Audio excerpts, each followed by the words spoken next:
This episode is brought to you by Thorn, and I have some incredible news for any of you that are in the military, first responder, or medical professions.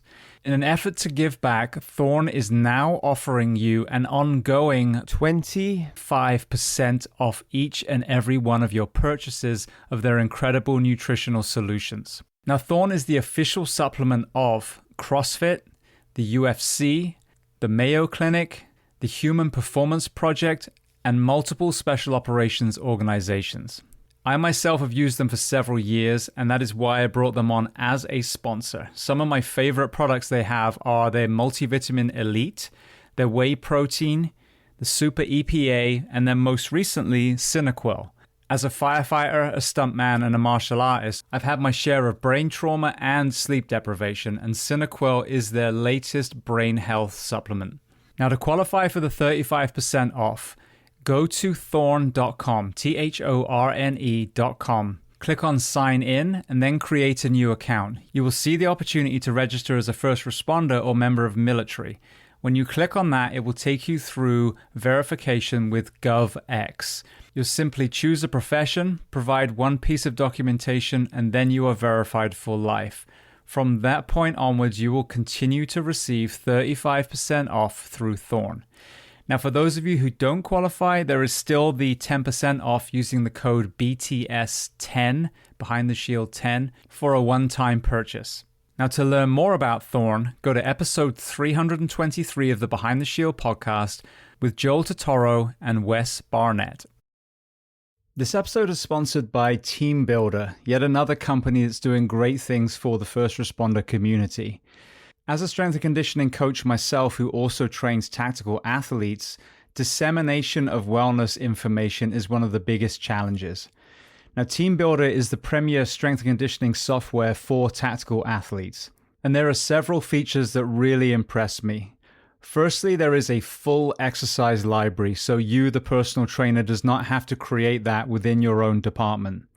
Secondly, you can send out programming, but also individualize, which I love. So you blanket program for everyone. Now you can tweak based on someone's injury, someone's need to maybe drop some body composition, rather than having to write a program for every single person on their own. Team Builder also allows you to build custom questionnaires to collate health and wellness data. It integrates with wearables. And I think one of the most important things is obviously it tracks. To me, it's imperative that we as a profession start tracking our people from day one and then over the full span of their career, therefore catching potential wellness issues and injuries before they happen. Now, if you want to try Team Builder, they are offering you, the audience of the Behind the Shield podcast, a free 14-day trial to experience all of the features. And if you want to take a deeper dive into Team Builder, listen to episode 1032 with Melissa Mercado, or go to teambuilder.com. And I'll spell that to you because it's not as you'd think, teambuildr.com. Welcome to the Behind the Shield podcast. As always, my name's James Gearing, and this week it is my absolute honor to welcome on the show law enforcement veteran, Army soldier, and the man behind the Encore Project Foundation, Jeff Morefield. Now, in this conversation, we discuss a host of topics, from his journey into the world of policing, tornadoes, dive teams, gangs, and most importantly, the transition from the first responder and military professions into the next chapter. Now, before we get to this incredible conversation, as I say every week, please just take a moment. Go to whichever app you listen to this on, subscribe to the show, leave feedback, and leave a rating. Every single 5-star rating truly does elevate this podcast, therefore making it easier for others to find. And this is a free library of well over 1,000 episodes now. So all I ask in return is that you help share these incredible men and women's stories so I can get them to every single person on planet Earth who needs to hear them. So that being said, I introduce to you Jeff Morefield. Enjoy.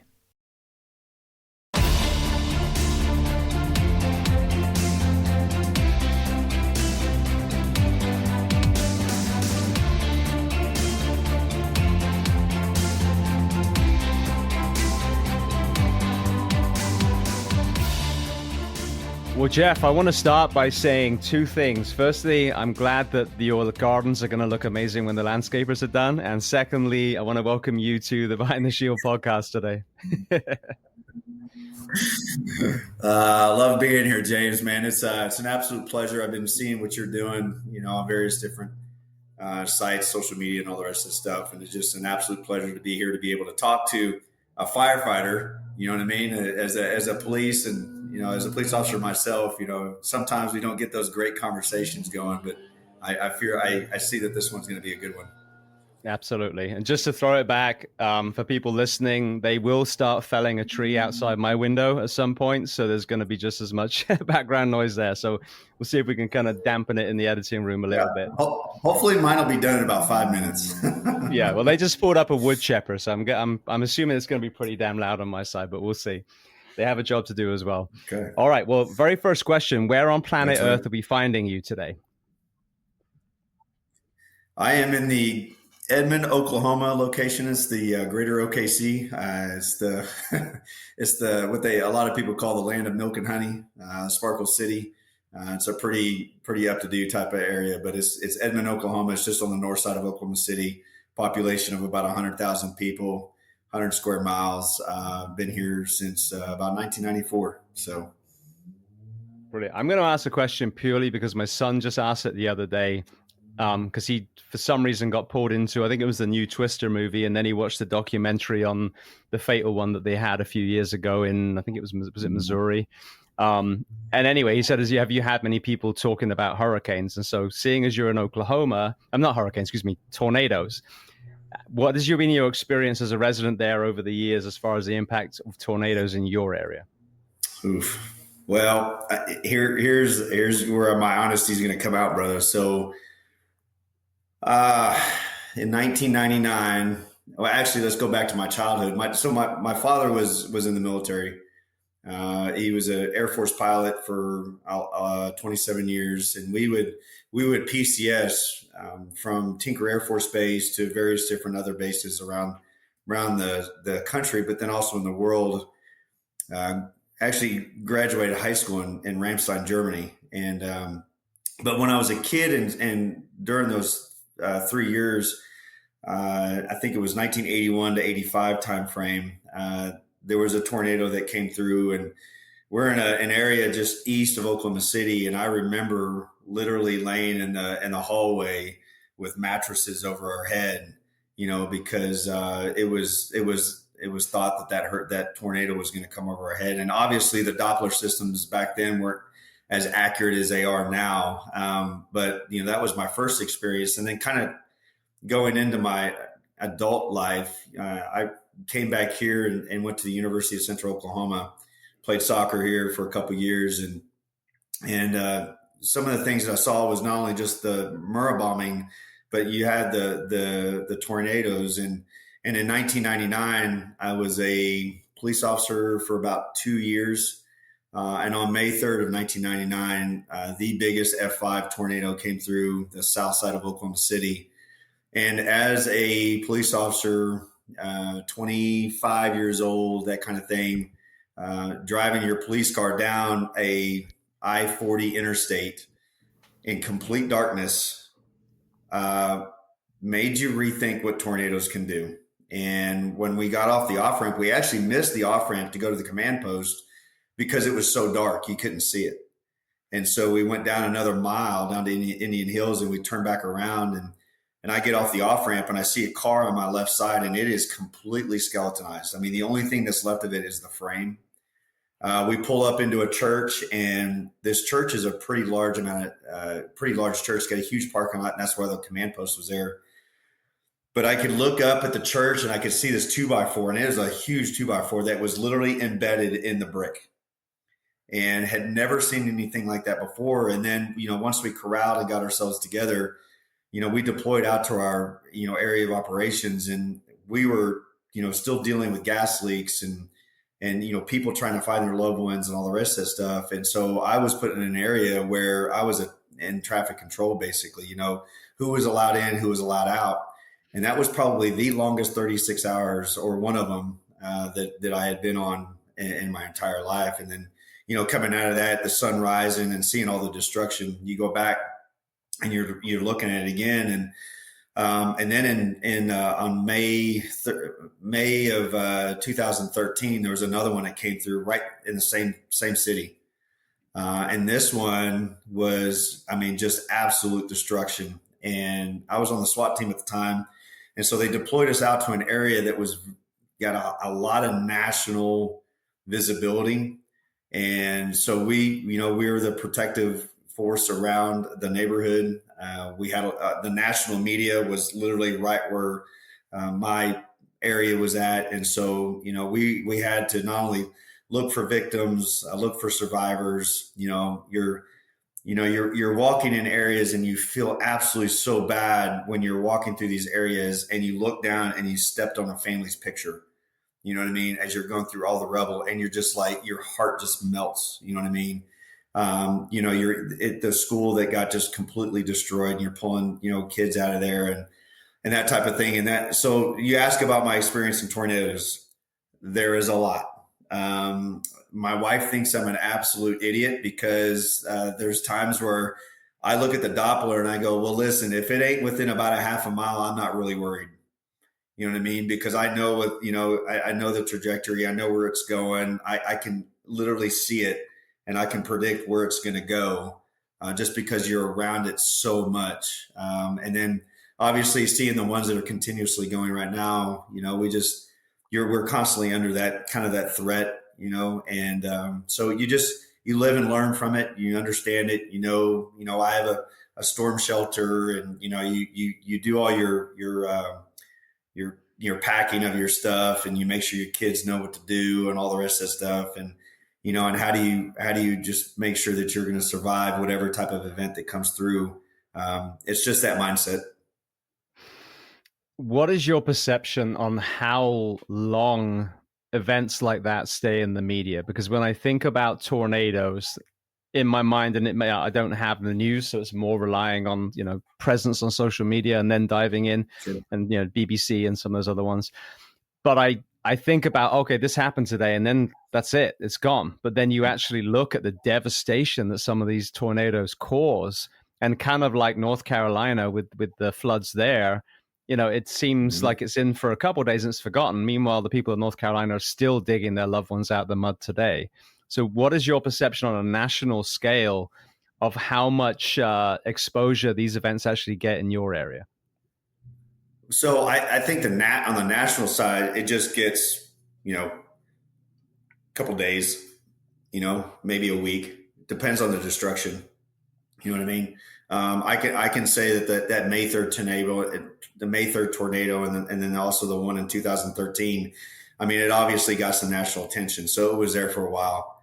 But the ones that are still, F3s, F4s that come through, and like there's a city that literally was just wiped out here in Oklahoma last year, and it's a year later, they're still in recovery efforts. You know what I mean? And the only ones that really do kind of focus on that are your local people, your local medias, your local newspapers, whatever it is. They're the ones that are, giving that visibility to them.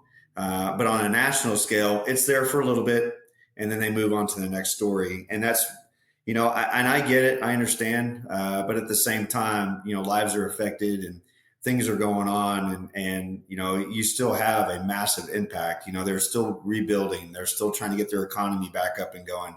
People lost jobs. This last one, they had, police officers that were, and firefighters that were going and dealing with the aftermath while their stuff is getting destroyed.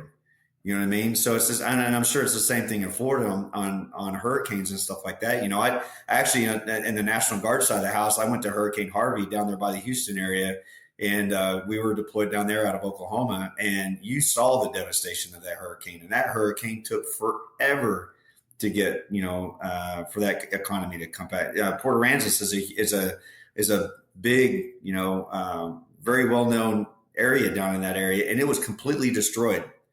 And when we go down there and see that, you're looking at it, you're like, how in the world can they rebuild from that? And it takes a few years, but to go back to your point, it's on there for a little bit and then it disappears. I just want to take a step back, and this is apolitical, both sides. Sure. What normally ends up taking the attention off is, this politician said this, or this politician did that, and now all of a sudden we're talking about stuff that isn't helping fellow Americans. And it pulls the focus and it pulls the funding probably, and it pulls the FEMA response, I would assume, because now, we've forgotten about that. It's not on the TV anymore. So I think it's, it's something worth a conversation. Like, how long should we retain the focus on that? And, should we be kept up on the rebuild, and how are people doing? And, are people now finding their way into a home now versus a trailer? I mean, you look at some of the things from Katrina and then the Puerto Rico hurricanes, and years later, some people are still not back to where they should have been.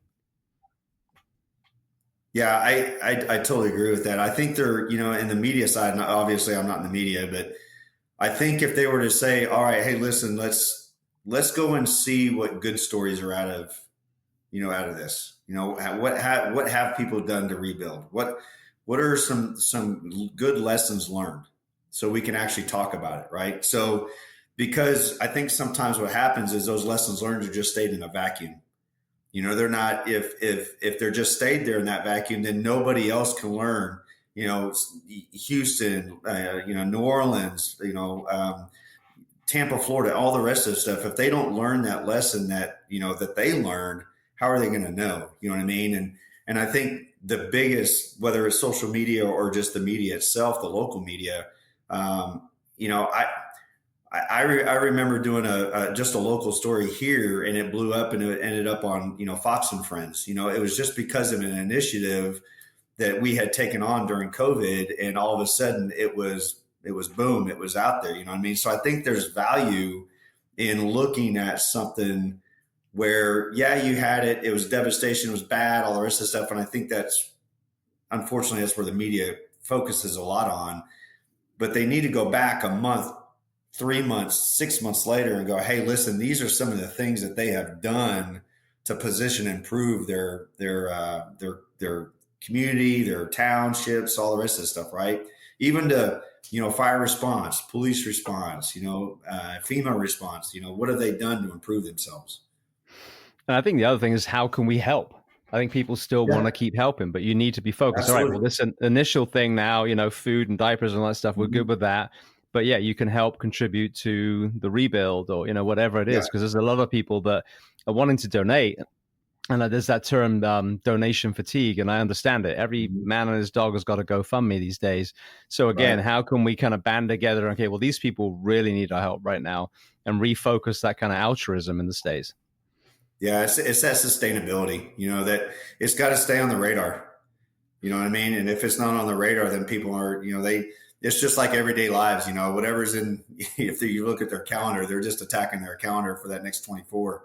You know what I mean? They've already forgotten about the last, 3 weeks or whatever it was, you know what I mean? So it's just keeping it on their calendar, on their radar, and I think if you intentionally do stuff like that, then maybe, things will become much more positive. It's funny you mentioned about the echo chamber not learning. I see the same in, I know fire. I mean, I don't know if it's the same in the police, but until people have actually worked in the States, you don't. And then certainly if you've been in multiple departments where you get more of a 10,000 foot view, you realize how fragmented our profession actually is. And not only is there cities and counties, but in some places, cities and counties won't even talk to each other, and PD and FT won't talk to each other. And so you have all these good people reinventing the wheel, whether it's a mental health initiative, whether it's a training initiative, whether it's trying to bring, police and fire together for the next, God forbid, school shooting.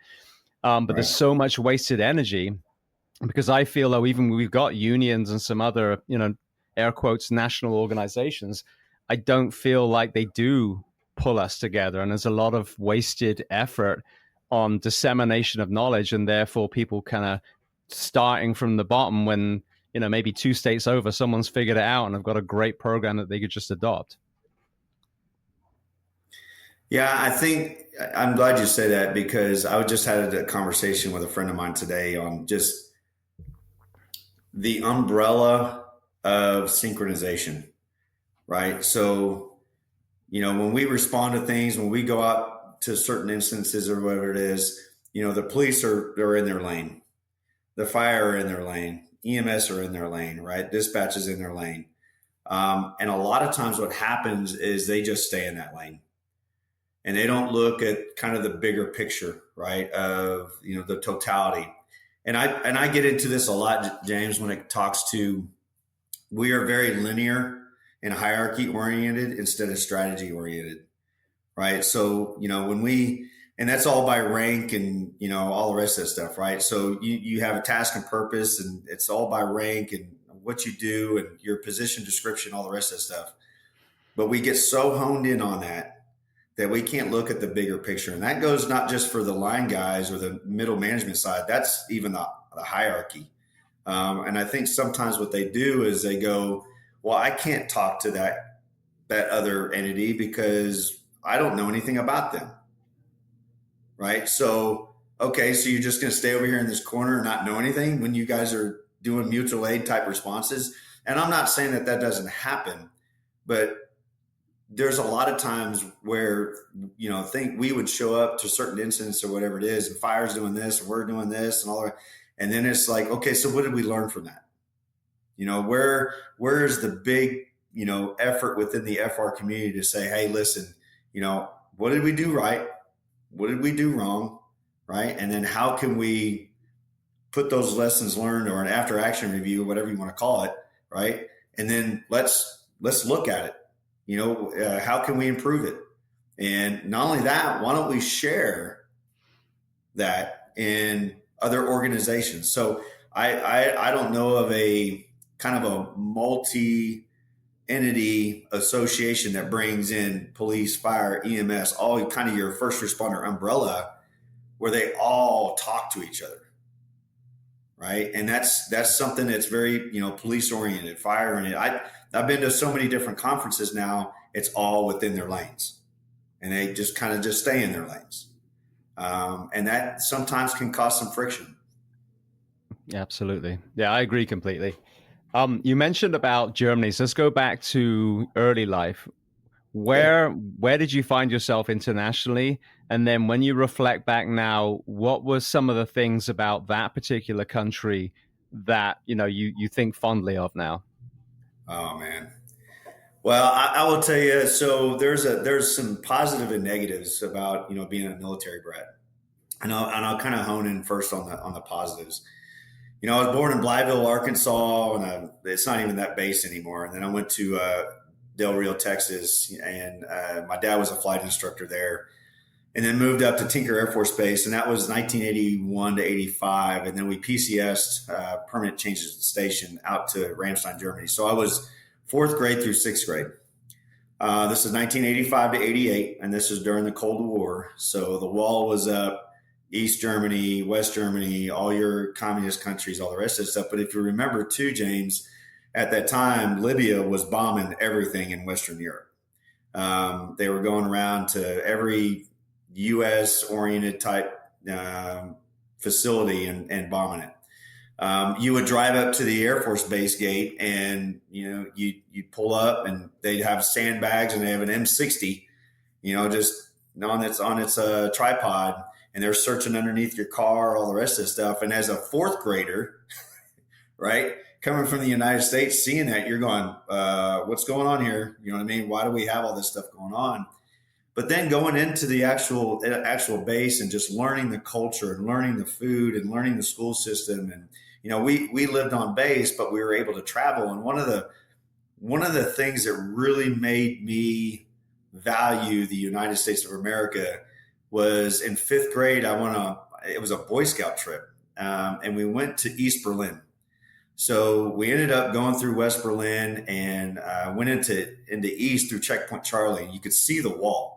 So on the west side of Berlin, you have all the spray paintings of the murals and all the rest of the stuff of the people that have tried to jump the wall but were killed. And so we went on a bus. We went into East Germany. We're walking around. We're seeing Brandenburg Gate and all the rest of the stuff. And I remember our East German guard coming up to me and taking the camera that I had. And back then, you had film in the camera. And so you're taking a picture, and that East German guard took that camera, opened it, ripped the film out, threw it, and just yelled at me, right? And whether it was Russian or German, I don't remember.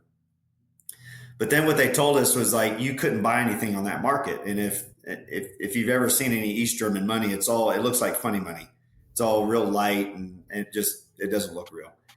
So I bought this. They told us we couldn't buy anything, but I did anyway. Typical American.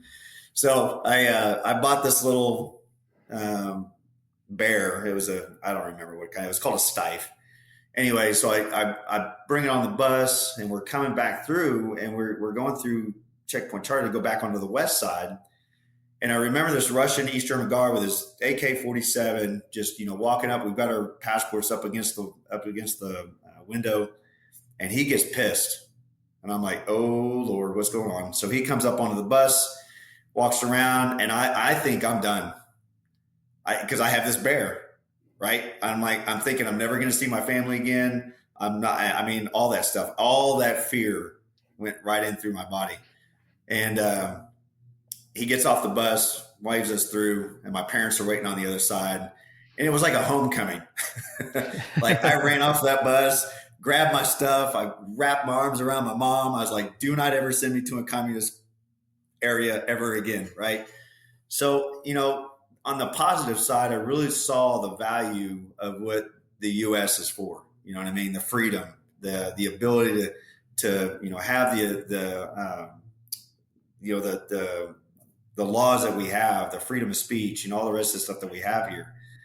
And then I went back to Tinker and I spent some time there. And then my dad got PCS'd again a month into my senior year in high school. And we had to go back to Germany.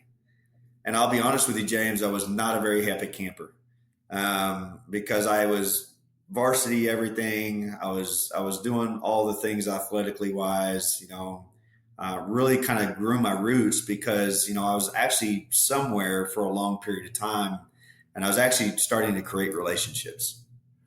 And now to be ripped out of that and go 7,000 miles away, it really, really destroyed me internally. But the good thing is my mom sat me down at a Baskin Robbins ice cream store and said, hey, listen, son, you're going to have to get your shit straight. And I'm like, all right. So I ended up going. I didn't do any sports, but I went to ROTC. And I really love the uniform. I love with my dad. I respect what my dad did. My grandfather was a P-38 pilot in World War II. Actually flew out of. We actually went to his airfield in England and saw the airfield that he flew out of. And I cannot remember off the top of my head what the name of it is. But really got to understand history, learn history. We went to Normandy. In a JROTC setting, I went and did a lot of rifle team competitions, and one of them was in London, England, and just all those things that we got to do, and just expanded my mind on what Europe was like. I went to Lisbon, Portugal. I did I did Aviano, Italy, and just all these places that we went to, and really got to see the culture that is out there. And then, I got accepted at the University of Central Oklahoma and came here, and that was in 1994. And my parents were still stationed in Germany at the time. So I did 2 years of college, away from them, but I would go back every Christmas and summer back to Germany and hang out with them, do some trips, that kind of thing. But I haven't been back since I was 19 years old, and I cannot wait to go back. I look forward to taking my wife and child over there. I think it's absolutely essential that they see it, that they feel it, they understand the culture, they understand the food, the language, all those things. I think it's extremely important for them to know that and not just be in the bubble of the United States. And so anyway, that was my experience. Now, my negative side, as I kind of touched on a little bit before, that whole movement piece created a lot of relationship issues that I would have. I would only gain about surface-oriented relationships. So it was really hard for me to trust and be able to have those deep relationships with people. And that went into my service in the Army. That went into my, service in the police department, that kind of thing. but as I grew here and as I gained knowledge and good friendships, that had started to go away. But that was, that's really kind of the negative that I could see out of it. But, you always pull yourself out of it. You figure it out. Amazing. It just reminded me, I watched that docuseries Turning Point. There's one on 9/11, there's one on the Cold War. And they tell the story of how the wall came down in Berlin. And I'm going to probably butcher it, but it was something to the effect that they finally, under national pressure, said, okay, we're going to let a few people go through. And I think the initial thing was you kind of relinquished your citizenship in the East. You had to give them your passport, you walk through, and then you never come back again. Well, they send, all these people start lining up down by the wall, by the checkpoint, and they're going through and they're like, yeah, this is what we've been told. And I guess they were trying to get hold of Russia to say, okay, what are we doing here? And they weren't answering. They were kind of like ignoring everything. So then they first let them through. And then some of these people were like, well, actually, I need to get back to my family. So then they were, umming and ahhing. They let them back through. And what happened is word got around and people started pouring through. And then the word was, the borders are open. We're good. And it was all because I think there was one guy, and it was really interesting the way they put it. He did a press conference, and this is how it all started. He just did a press conference and said, we're going to open it. But he was flustered because when you are a dictator, or a communist regime, you don't do interviews. You tell everyone what's going to happen. Yeah, so absolutely. Now he's on this national stage. He does an interview, completely falls apart, says the wrong thing. People go to the border. They start, confusing the guards. The guards are just basically like, well, fuck it, just go through. No one's giving us any orders. And that is actually how the wall came down. That led to all these people going through, and then they started chipping at the wall. And I didn't realize that. I thought it was kind of a little bit more diplomatic than that, but it really wasn't. It was just a kind of, crumbling of the entire facade that was this, this barrier between the East German people and the West German people. So, I mean, the swell of support that started growing once some of the people started chipping away and we're all pouring through, and relatives were reunited after all those years. All because one communist couldn't do a very good press conference. It's kind of actually quite funny when you look at the backstory. Yeah. God bless state-run TV, right? Exactly. Yeah, it's great, James, because my family and I we were able to gain a couple pieces of the wall. I mean, and it's pretty neat that we have that in our house and stuff like that, because it was such a big thing for us to see. My dad over there doing his thing in the Air Force, and I mean, we saw it. We saw the depression, the look on people's faces. Like you could see, James, that they actually despised us being there because they didn't want us seeing the way that they were in. You know what I mean? And the environment that they were in. And that was heartbreaking to see that, you know what I mean? And then to be able to go back over, and they can't. I mean, that just pulls on you, you know what I mean? And so, and they would have literally, James, they would right outside the wall with these murals, and they were just beautifully spray painted, but they would have these little platforms that they had built on the west side to where you could kind of see over the wall. Right. And you would have guard shacks. I mean, and they would just lock in on you. You know what I mean? Like, and that was, it just could never, that's the value I cannot stay. And every time I talk to my troops, and I've talked to various different people, I always explain that we are so lucky to where we're at right now. And to be able to experience that as a young fifth grader, was something I'll never forget. Well, if you think as well, multi-generational trauma, you have the Germans after losing the First World War. So the average man and woman are fighting, being told, okay, this is what we have to do. Loads of them die, and they rot in trenches just like the Allies do. They lose. Now they go back to a massive depression. Then this crazy little fucker with a mustache comes up, starts getting everyone riled up. This is how we're going to fix it. Same thing happens. Hundreds of thousands of Germans die. Obviously some are horrendous people, but most are probably just thinking they're, doing the right thing for their country, don't know about a lot of the stuff that's going on behind the closed doors. And then again, now they're half, westernized and half, on the communist side. And then, the wall comes down and you just think, well, I mean, generationally, what has that done to the Germans? I know a lot of us look at them as, they're the evil, but no, there's some tyrants that, use them like puppets, like we see even to present day, that coaxed a lot of them into doing things. I would say same with the Russians that went into Ukraine. Most of them probably couldn't give a shit about going into that country. They just want to be at home with their family. So, this kind of history repeating itself is so tragic, because then you get a broken down population. Now they're easier to divide. And now the potential of this happening yet again grows. Right. Yeah, absolutely. And I even, when I was in high school, we would walk around, and the second tour that we were in, we actually made it purposeful to live outside off the base. So we lived about 20 kilometers outside the base.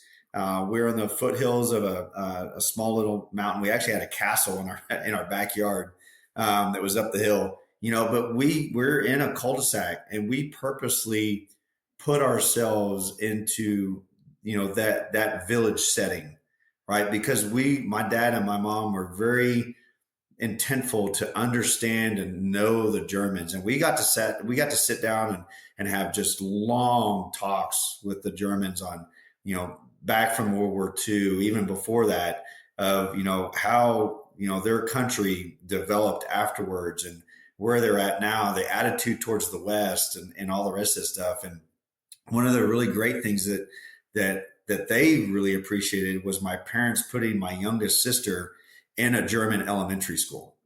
So instead of going through a DOD school there on base, they wanted her to go in.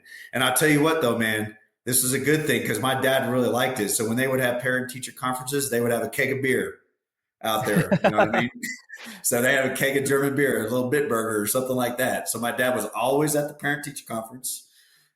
So they knew how to do it upright, So, but just getting to really kind of see their impact, and how the West impacted them, and how their own people impacted them, and that type of thing. It was a really, really good relationship. And even now, my parents had brought over 2 German exchange students.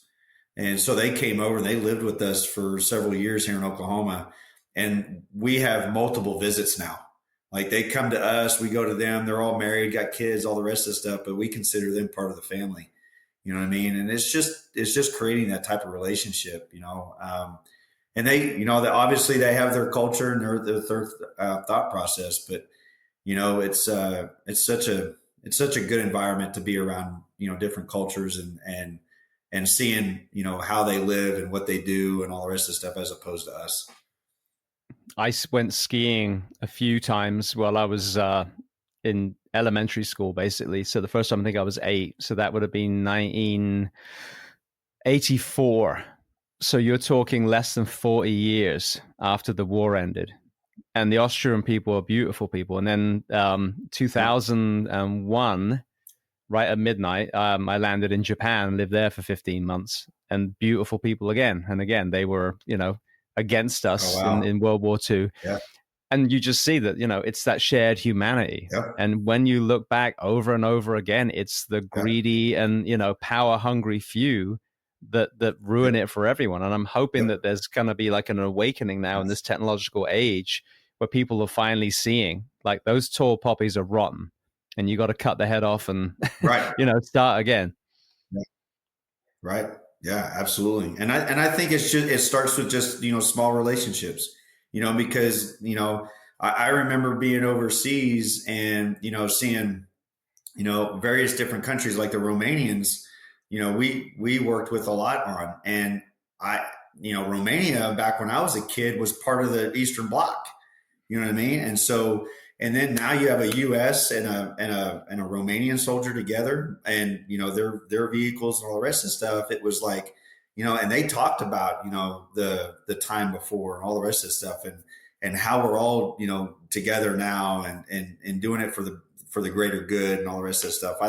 I think it's amazing that, it's at that point right now, but and I still have a lot of those guys that are still on my Facebooks and we still converse and congratulate each other. Like I went through a career course with a Pakistan officer, you know what I mean? And he was probably one of the most gracious, kind individuals I've ever been around, you know what I mean? And so, it's just developing those relationships, because when it comes down to it, when something kicks off, they're going to remember those relationships. 100%. Well, going back to kind of your journey into the career, as you were progressing through the school ages, were you thinking of law enforcement, or was there something ahead of it? Yeah. So it was kind of, law enforcement was in the idea, but I was primarily wanting to be a pilot, just like my father. He was an AWACS pilot, just like my grandfather, who was a P-38 pilot. And when I was in that ROTC, like I talked about before, I actually became one of the top cadets, and they actually gave me the ability to fly a real F-16 flight simulator in Rammstein. There was only 2 of us that were allowed to do it. And so we got in the cockpit, did our thing. The colonel went over a couple things and took off just fine, flying in the air, gave me the ability to shoot down a C-5. And they gave me 500 rounds, and I went through 500 rounds just like that. And then I asked about missiles, and they said, that's classified. You can't use it. So then they gave me the version or the concept of how to land the F-16. And I said, okay, so you have your heads up display, right? And so this is going to get a little bit of crude here, but what they say is they, let the sperm meet the egg. And I'm like, what? And so they have 2 circles and one's got a tail, right? And so what you do is you meet those 2, and that creates your flight path, right? To come down and land.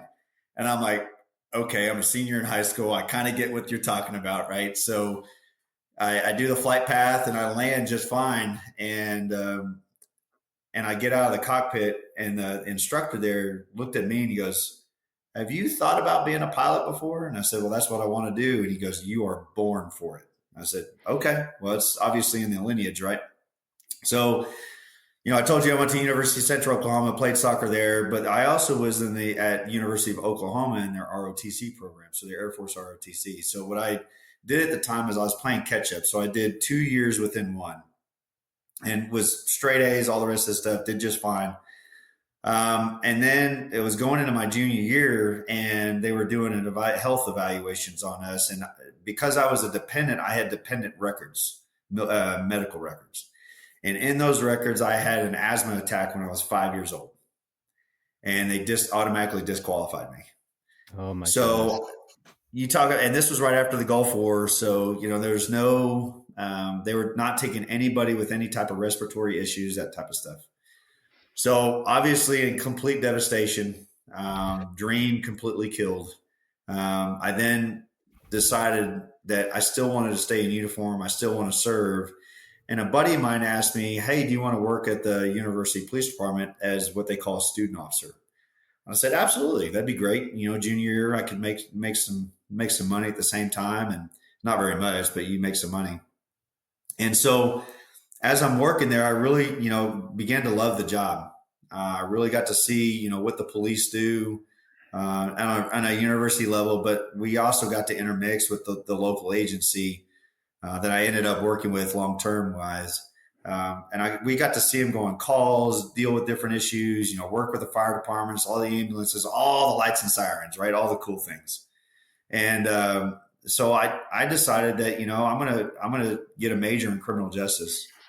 And right at that same point, my chief came up to me. I was 22 years old.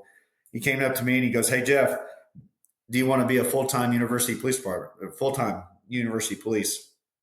And I told him, I said, I can do that. He goes, yeah, you can do that. I said, and he goes, I'll tell you what, if you say yes, I'll hire you right now. And I said, well, all right. So I took a full-time job without any interviews, without anything at a university. And, I took my MMPIs, did all the things that you're supposed to do. But, I went to the academy in 1998 and was a full-time police officer August 1st of 1997 there. And obviously I was a junior in college. And, I went from a 4-year plan to a 6-year plan because I had to go through all the academy, the FTO, all the rest of that stuff. And so I did that. I was there for a year. And then I left there and went to a city called Yukon, Oklahoma, which is the home of Garth Brooks. And went there and spent about 3 years there. And then eventually in November of 2001, moved up here to Edmond, Oklahoma, and did my last 22 here. And just thoroughly enjoyed it. Love every bit of it. My boss called me the shit magnet on the shift, and it was just one of those things where I loved getting involved in various different aspects within the job. I did several different things in the job, anything from SWAT to underwater search and recovery, field training officer, critical incident, FBI negotiator, all the rest of that stuff. So I loved my career. And I'm glad that kind of God shifted me towards that. To be honest with you, I feel like that was my true calling. Even though I still get up in some Cessnas every once in a while with some buddies of mine and I fly around, I kind of get that itch. But I love the fact that I donned that uniform and helped just so many people in whatever, situation they were in. You talked about doing the kind of the crisis intervention stuff. When we look now at all the kind of trials and tribulations that the profession of law enforcement has been dragged through the press, some justified, many unjustified. The relationship with the community, the ability to de-escalate, obviously are tools that a good officer would have. Talk to me about that through your eyes. I mean, you had a high level of training, when it comes to this. What is the importance of this interpersonal skill when it comes to all areas of policing? The mental health side, the critical incident side, or the crisis intervention, that really didn't come into place until probably about 10 or 12 years ago. I always look back at Ferguson as in 2013, at least for the police world, as the tipping point or where we went a different direction. When that happened in 2013, it was my experience that our policing changed, and it's called the Ferguson effect. It's talked about everywhere. It is definitely acknowledged, at least within the police world. And I think from that, really, it restricted us in doing what we were really, truly meant to do in proactive policing, right? So that takes a toll on you.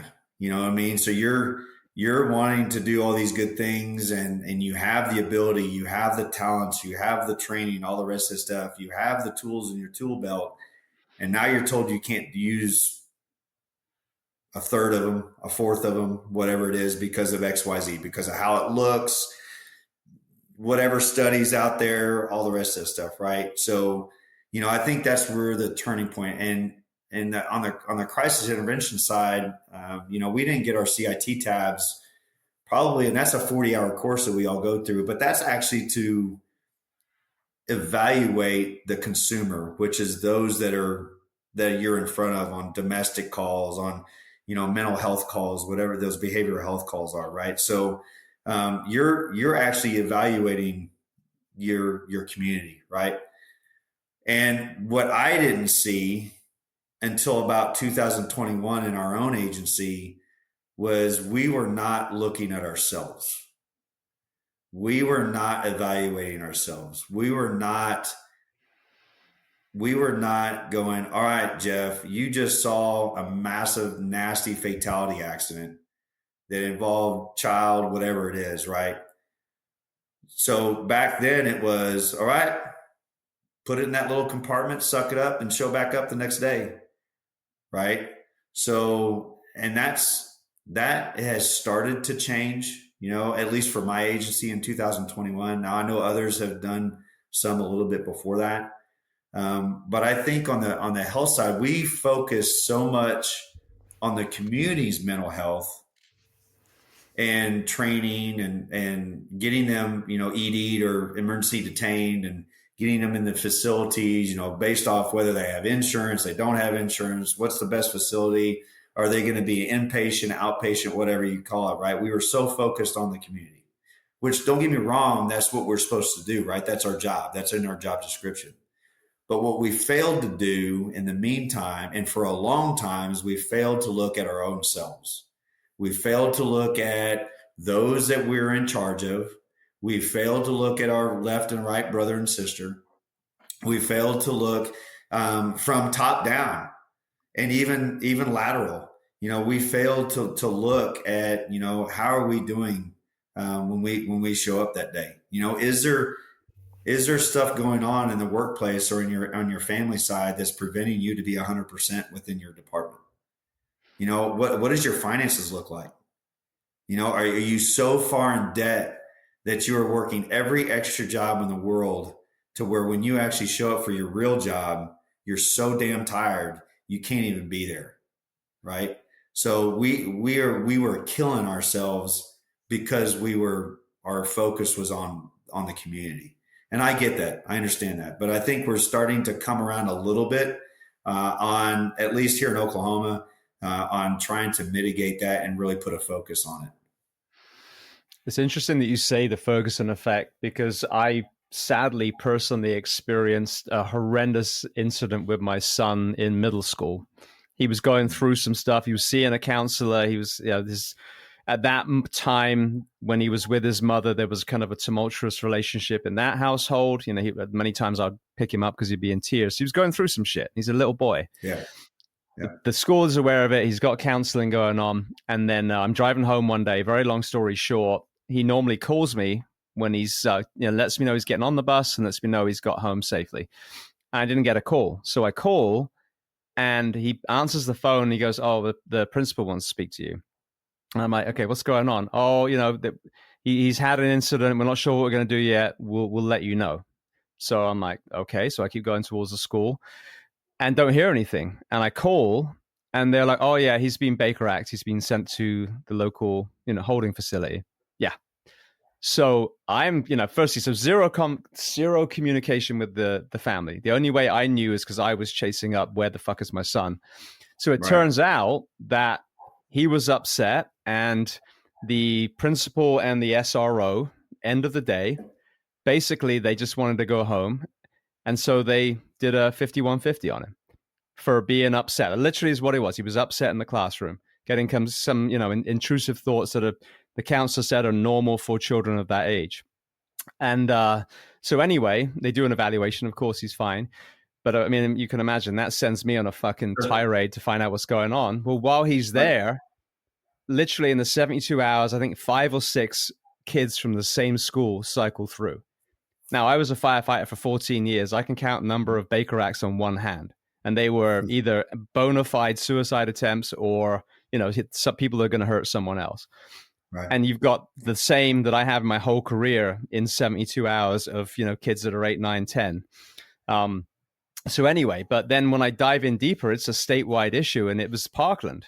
After Parkland, just like you said with Ferguson, there's this massive knee jerk, and the schools are like, "Well, just send everyone," And so, but what was really sickening in that event is I went to the school, I pulled all the records from PD, and there were hundreds of Baker Acts for these children in the county.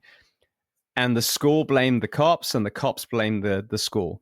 Not a single person had a fucking backbone to say, "We were wrong, this needs to be changed." But there was kind of the wheels turning already statewide, and they changed the policy. And now if those two had done what they did, they'd be in prison, because that's basically kidnapping a child. Sure. And they had great protocols in place. If you're even in doubt, the people from that facility come, they evaluate the child, they de-escalate. And then, in this case, my son would go home with me. That's it, done. So, so it's funny because you say that we have such a kind of pendulum swing at the moment. Mm-hmm. One thing happens, which was horrendous, don't get me wrong, in both cases. And now everyone else has to pay it all the way on the other extreme. Yep. And the thing I've said with your community, and I've made this, observation so many times. When mistakes are made and they're the gray area ones, not the officer was 100% right and it's just the media being out of place, or the officer was 100% wrong, but everything in between. When did that police officer sleep last? Have they been forced into a second shift? Like you said, how much are they getting paid? Are they are they having to work extra jobs because they can't even make ends meet because the city or county doesn't pay them properly? What's their level of training? Is there a fitness standard? That is how you increase the service to the community, is you create physical or mental health in the people who are protecting them. And that then will pay forward to a higher level of service and a higher level of relationships with the community. Yeah, James, you're absolutely right. And even after Ferguson, after the George Floyd incident, you saw just another ramping up of all that, you know what I mean? So you have Ferguson coupled with, the George Floyd incident and all the destruction that happened after that. I'm a big advocate, and I'm 50 next month or next week. And I'm a big advocate that if you are not physically, spiritually, and mentally tuned up, then you are not going to show up 100%. And when we don't have the standards that are there within our agencies to ensure that we have that, then we are going to get 20, 30, 40% of our ability. And I always fought our agency on why we don't have a physical fitness yearly standard. Now we did on the SWAT team. Okay. But that's it, and even that started getting a little inky. Right. And it was because a lot of the guys that were kind of in the upper echelon couldn't perform it. And so they started to tailor it down to meet their needs. You know what I mean? So, and that's where I think, and I had this long conversation with a couple guys, and I said, why don't we have an athlete program for first responders? You have all these NFL guys and these MLB guys and all the rest of this stuff. And I understand money. I got it. Agencies got, different budgets and all the rest of this stuff. But why don't we have some sort of athlete program that, you have these big supplement, companies and all the rest of this stuff that could literally back this stuff, powered by whatever it is, right? You have Rogue and you have all these other big weightlifting, all the rest. Why are we not instilling an athlete mindset in our first responders, right? Because they have to perform from 0 to 100 within a second sometimes, right? And so like for us, we talked about, all right, you're in your car, especially as a training officer. All right, you're in a car and, you get in a pursuit or you have something happen and it's right in front of you and you got to jump out of your car and you got to haul ass. Are you going to be able to take that 40 pounds that you have on you, be able to jump fences, all the rest of this stuff? And then once you get that person in custody, are you going to be so tired that you can't put that person into custody correctly? Because your mind is going to go because it's tired. It's going to shut down, right? But if you're not training that, if you're not training that aspect from the academy all the way on and keeping that standard, then all you're doing is you're opening yourself up for litigation, and litigation is not really the important part, but it's your own safety. And it's the safety of your brothers and sisters to your left and right, right? So, I still am very, very active in my gym, all functional fitness type stuff. I stay in it, and I've been out of the game for a year and a couple months. You know what I mean? But age has it doesn't matter. But I think what happens is agencies are just scared to do it because maybe the quality of the people that they have within their agency isn't going to be able to meet that standard. You know what I mean? And so, they got to perform a service. But at the same time, they're not given 100% in that service. The thing that's crazy in the fire service, and I've said this, hundreds of times now, but the name of the certification that you get to be a firefighter in Florida, The name is Minimum Standards. And I love that they named it that. That is the shittiest you should be your entire career. And I'm just like you. I'm just turned 51. I'm still in the gym. I'm still able to do what, we're supposed to do. In fact, the combat challenge is one of our entry tests. I did it I think it was 3 years ago now. And, great time still at my age. Yeah. So I agree with you that you don't need a taper, because if you're doing like, max deadlift and jump tests and, 100-meter sprints, then maybe, but we're not doing that. Like in the fire, right. You can literally put a sequence of events like we do in the combat challenge, the fire sled has got one now. And so you're moving a hose, a ladder, a person, you're climbing with the things that you would actually be wearing or holding. Right. So you can't say it's not fair. You are held to that standard at day one. But just like you alluded to, what I have seen, not all places, but a lot, is the union leadership in a lot of places. Mm-hmm. They're scared of failing it. So they're like, well, let's just oppose it. They're trying to take our jobs. Yeah.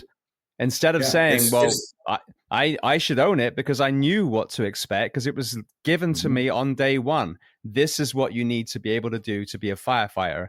And then to oppose that within the profession in law enforcement and fire, and I would argue even EMS, because medics have to move people around too. That is a complete spit in the face to the profession itself and the people that we serve.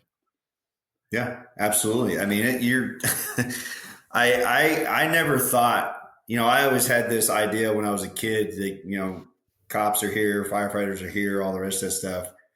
And as I went through my career, and I get it, small towns, all the rest of that stuff. But as I went through my career, I started seeing, the bodies, the type of individuals that were in those positions. And I go, how in the world are they able to do X, Y, Z and to do it well? Right. So I've never understood it. It's been a personal thing for me, that I would never be in a situation where I couldn't handle myself. And it's just because I had the love for my brothers and sisters on my left and right. You know what I mean?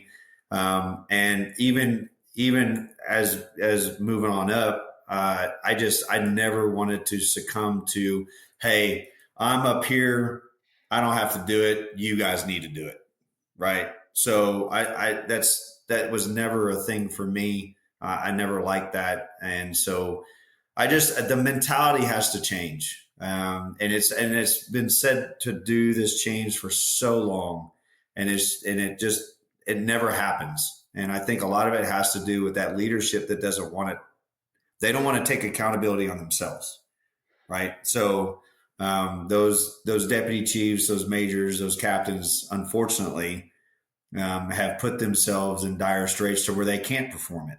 And so they don't do it. And so they don't make it a policy. They don't implement it within a union. I can think of union presidents right now that probably couldn't run 100 yards right now, and it's just, they don't want to do that. It's because then it would hold themselves accountable. Absolutely. Have you crossed paths with Danny Long that has the Oklahoma State? I mean, that in itself, you got to, someone who just takes it upon himself to say, all right, we're going to be part of the solution. And I think that's amazing. You're getting these people that are pushing back now and saying no. And I think when we turn this recruitment crisis round and really attract, the amount of young people that we used to in our professions, you can now put that bar up and then, say from day one, all right, now we are going to require a fitness standard, and we're going to, slowly pull everyone else in who's always, already on the field. But a lot of people that I've had on the show kind of push back on that. Oh, kids today, they're lazy, they don't want to work. They're like, that's bullshit. Like the fit candidates that we get are really fit these days because they've got, like you said, functional fitness and mud runs and, all these different things that we just didn't have when we were, young recruits. So I think it's a beautiful, exciting time, but we have to drag these people that are opposing out the shadows and say, look, you got two choices: get your ass back into shape or step aside. That's it. But don't condemn police officers and firefighters and paramedics to poor performance and a much shorter lifespan because you don't have the balls to actually, because let's think about it. What is it really? It's a fear of getting tired. Someone said that to me on the show once. That's it. If you don't want to exercise, you're scared of being tired. Well, if you're scared of being tired, why the hell are you wearing a first responder's uniform where lives depend on you? Yeah.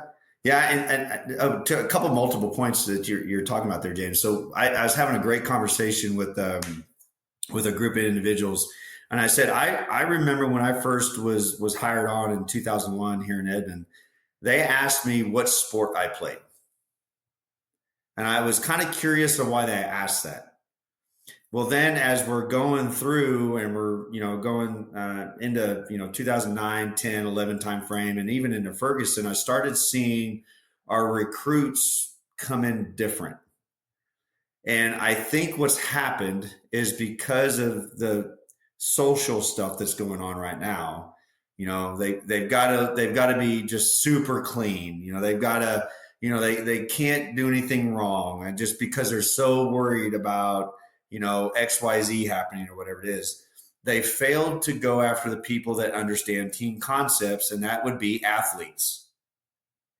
Athletes know how to work as a team. They understand accountability, and they're going to keep themselves physically fit. Right. So, I have seen that. I saw that happen probably the last 10 or 12 years where we've gotten away from, actually actively going and going to high schools and recruiting wrestlers, recruiting football players, all the rest of those people that understand, whether they're golfers or whatever, it doesn't matter, whether they're physically fit, they understand team concept, and they hold each other accountable. Right. And so we've gotten away from that because they need the college degree, or they have to have such a clean background that they have to come in because God forbid, that they did XYZ back when they were, 18, 19 years old. Right. So, and in my sense, I'll be honest with you, James, I was not a clean guy when I came through as a juvenile. I mean, I stole a car. I did all kinds of crazy, stupid shit. And I told them that in my polygraph, and they were like, wow, okay. And I said, yeah, but you know what? It made me a better cop because I could see all through the bullshit that you would come across on the street. Right.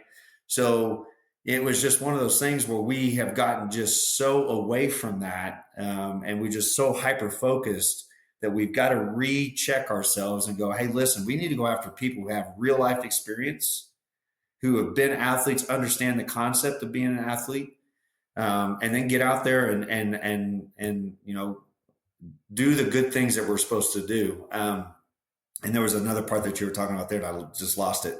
But I feel like that on the recruiting side of the house, that focus needs to kind of go back to that world.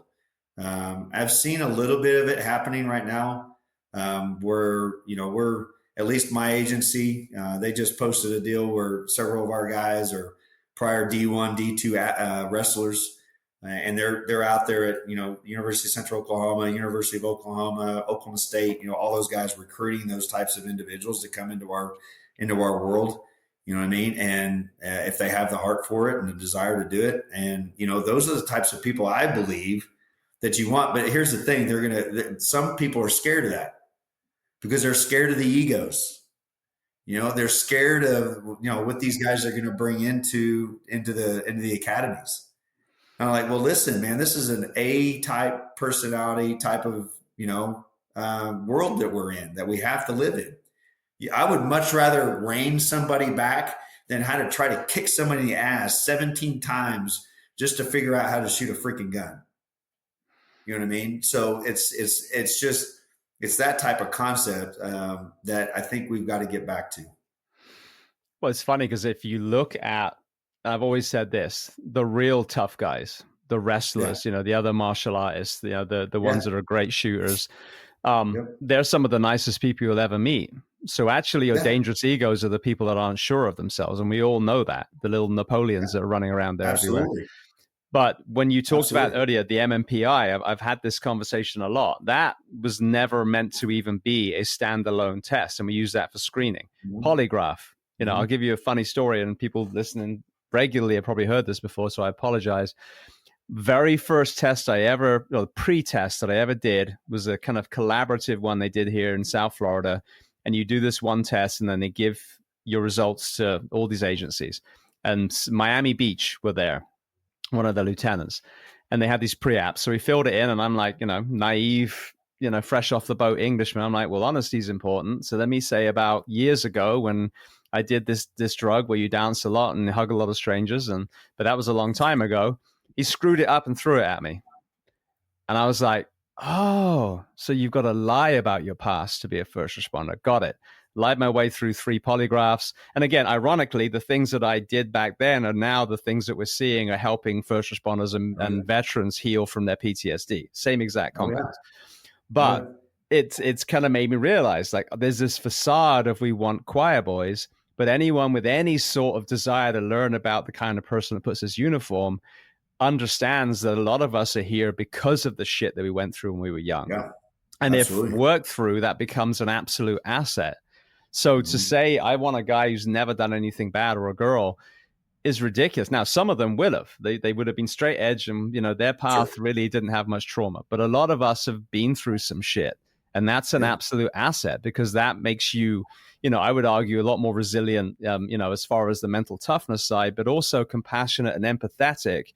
If your mother was an addict, if your dad was, you lost your uncle to gangs, or whatever the thing was, you understand a lot of these streets that we work in. If you've been sheltered your whole life, never done anything, and then you're thrust into the red light district in your city, your head's going to fucking explode, So I think we've got to shift that. There are, of course, some crimes that are unacceptable that you can't put a uniform on, but there's so many where it really doesn't, as long as it wasn't recent, of course, that it shouldn't be a disqualifying factor if someone's been on a healing journey and rehabilitated from whatever that thing was. Yeah. Yeah. I'm glad you said that, because that's exactly what needs to happen. I look at our recruiting, and just in our last, I was a field training officer until about, I think, 2022 or whatever. And I got frustrated with it. And just because of the individuals that were coming through, the times that our agency would, they would do, this person had to get an extension in a training process 6 times, and it's like, man, if this dude or gal has not got it, and it's something that's real simple, by the, second or third time, then it's probably an issue. Right. And so I don't know. I think, like I said, I think as long as they're going, I think they're going back down the other path, because I think they realized, at least here in Oklahoma City area, I think they've realized that they can't be so quote unquote judgy. And I'm not saying that. I know they have to do their due diligence, but at the same time, they have got to get people who've done real shit, in their lives, have got real life experience. And like you said, take that experience to the streets, to where when, if you're going into a fire, you never know, like, what your experience was on the fire side as a kid, as an adolescent, or whatever it is. And now you see a similar situation with a family or whatever it is. And now you can be kind of that linkage and that assistance to them, after all is said and done, you know what I mean? So there is value in some of our mistakes. And I think that, Denzel Washington said it so greatly. He said, ease is the greatest threat to prosperity than hardship. And I think because we want things so easy that we don't get the value of the toughness. Right. So, every time when I talk to a lot of different individuals, because now I'm doing this thing called Next Phase Leadership, where I talk about, like, going into your next phase of life and the lessons that you need to take and all the rest of that stuff. And I have my own kind of speaking world on that, but I love the fact that we can learn about it and invest in it, because when we do that, we can pass it on to somebody else. Right. It's all about, we're very service oriented people, right, James? And so that's the reason why we do what we do, And when we have that togetherness and we can do that and we can share it with others, I'm not able to do what I do because I was such a clean person. Right. I've gone through all my trials and tribulations and bullshit and all the rest of that stuff. And I've walked a path that's been pretty tough. And now I want to be able to gift it to somebody else saying, hey, listen, these are the lessons I learned. And these are what I want to impart on you so you don't have to. And as you move forward into your next phase of life, these are the things that are going to set you up for success. Right. So I just feel like, when somebody comes in, I'm regurgitating, but if you're just completely clean, got no background, blah, blah, blah, you bring no value. Yep, I agree. Well, that's a good segue because I'll make sure that we talk about transition. Oh, yeah. We run out of time talking about tornadoes and fitness standards. All the good stuff, right? Sorry, I'm burning up in my room. It is. All right. Well, then, it's become very apparent through actually seeing, but also all these conversations, that the transition from, the first responder professions, the military, can be very jarring to some men and women. I mean, you have this beautiful sense of purpose. You have this tribe. You have, this identity of being someone who is making a difference in the community. And then one day, and I just ironically just did a video about this because we just lost a retiree to suicide in Miami-Dade. I think they transitioned out about 2 years ago. That door closes behind them and they cease to be anything anymore. The seat that they occupied is filled with a warm body. They don't factor on any sort of statistics. There's no VA for first responders. And then, now you a lot of them believe, well, I guess I'll go be a security guard if you're a cop, or I'll go teach at a fire academy if you're a firefighter, because they haven't really realized the amazing gamut of skills that they actually have. And where I see people transition successfully is when they've understood, oh, I'm a servant. I was just wearing this uniform, but my mission is to make the world better, and I can do it in a different way. Where, people seem to really hit a brick wall as they end up, selling houses or finance or something where they don't feel like they're adding value. And then, it just kind of compounds from there. So it's a, kind of monologue preamble. But so talk to me about what made you even aware of the need for some sort of structure as our first responders navigate out. And then let's get to On-Call Project. Yeah, so my process started back in about 2018, where I had a buddy of mine ask me literally, what are you going to do after you get done? And I stood there on a golf course and I go, I have no freaking clue. No idea. And that scared the actual living crap out of me because, doing 25 years, which I expected to do, would put me at 48 years old. And at 48 years old, you still have quite a bit of life to live after that. And if you don't have any type of purpose or understanding of what you're going to do or, how you're going to make ends meet, and yeah, you have a retirement, but it's, idealistically, you only get about 50% of what you're getting, at least here in Oklahoma.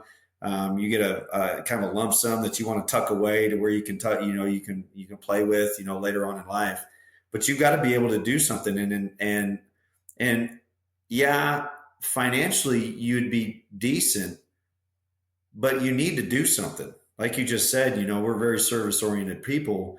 And I started looking around and, I'm in the National Guard and in 2020, commanded about 120 troops over in the Iraq, Syria, Kuwait area. And when we were coming back, I noticed that and I knew about it, but I actually got to experience it. The military's got and it's, whether the quality's great or not, they've got a transition assistance program, right? The Soldier for Life transition assistance program. And they would, kind of deep dive into, how you are, what are you going to do when you get home? Do you have a job? What's your resume look like? All the rest of that stuff, right? And so they try to help the service members, look at, moving into the private sector. And I kind of, obviously going back to my 2018 thought, experiencing that in 2020 and coming out of that, I knew what my timeline was. My timeline was about 2024. And then in 2021, I was in an officer involved shooting, and that really kind of propelled this process of trying to figure out, what I'm going to do when I grow up. And so it really was a methodical thinking. It took a little bit of time to come about. But then I started also seeing that we do have those that are leaving and dying just all of a sudden, perfectly healthy individuals dying of various different issues, mostly cardiac, cancer, suicide type issues, right? So about January of 23, after I was cleared and everything from the officer involved shooting, I really took that on to start doing some research. And like you said before, there's no VA system for the first responding community. And when I say FRs, that's what I mean, the first responding community. That's police, fire, EMS, dispatch, corrections, those types of individuals. And I started looking just through Google and other places where they have like white pages. They have various different studies all the way back to the 80s on difficulties that first responders have when they move into the next phase of life.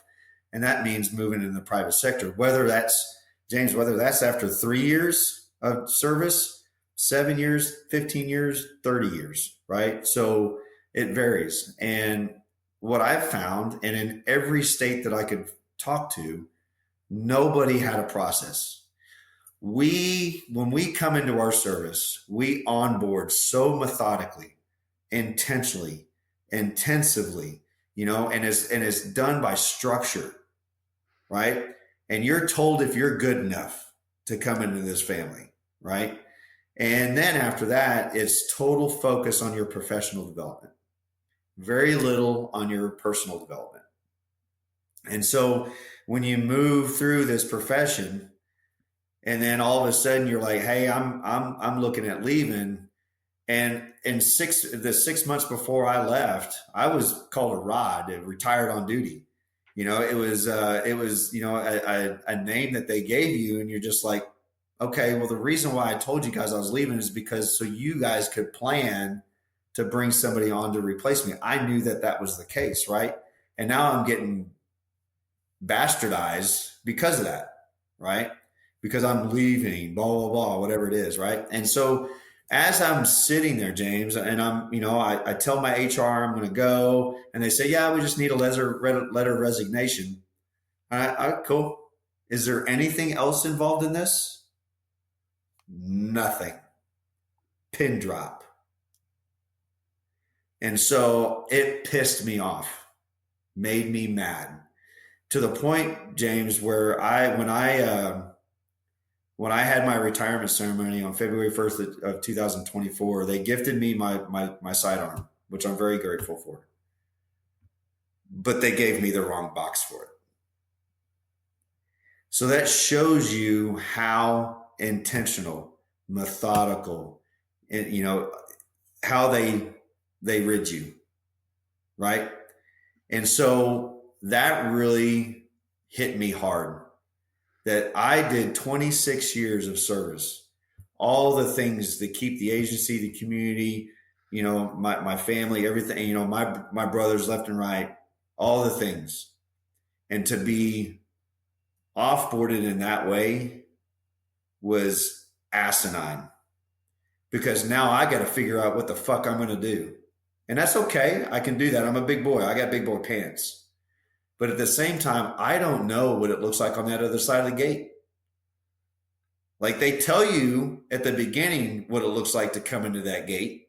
They tell you all the things you're about to get into. They tell you like what you need to do, all that stuff. But when you leave, there is no vision. There is no structured. There's no mentoring. There's no coaching. There's nothing. And you're left out there to do your own thing at your own time, and you just figure it out yourself. That's cool. Got it. That's why we're having all the problems that we're having right now. Right? And so now there is some conflict that I'm seeing between the active side and I hate saying the R side.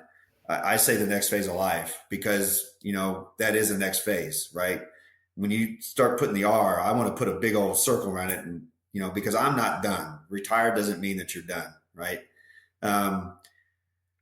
So there's this conflict that's going on between the uniform side and those that are on that other side.